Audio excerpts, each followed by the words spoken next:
দেশে খাদ্য অধিকার নিশ্চিত করতে হলে আইনের প্রয়োজন। ঢাকা বিশ্ববিদ্যালয়ের সিনেট ভবনে দক্ষিণ এশিয়ার খাদ্য অধিকার সম্মেলনের দ্বিতীয় দিনে বক্তারা এ মন্তব্য করেন।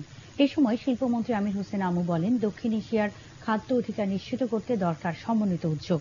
নিয়াজ জামান সজীবের রিপোর্ট।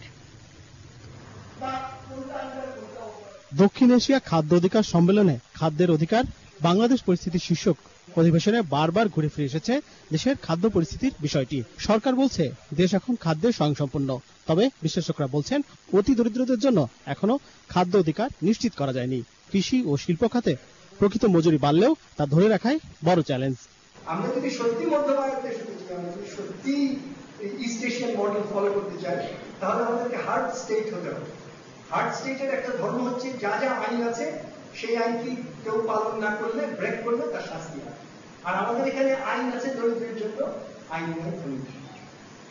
এইভাবে আইন আছে আওয়ামী লীগের বিএনপির জন্য, আইন নাই আওয়ামী লীগ। এই ধরনের মডেলে থাকলে গুড গভর্নেন্স হবে না।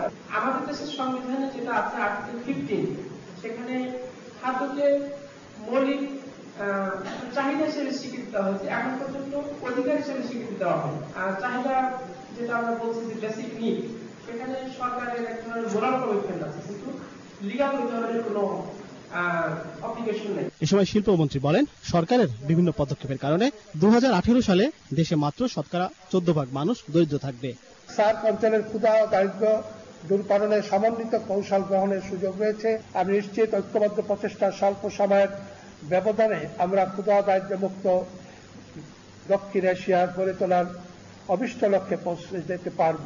এই অধিবেশনের সুপারিশগুলো বিবেচনার আশ্বাস দেন শিল্পমন্ত্রী। নিয়াজ জামান সজীব, এটিএন বাংলা, ঢাকা। আগামী বাজেটে শিক্ষা খাতে বরাদ্দ বাড়ানোর পরামর্শ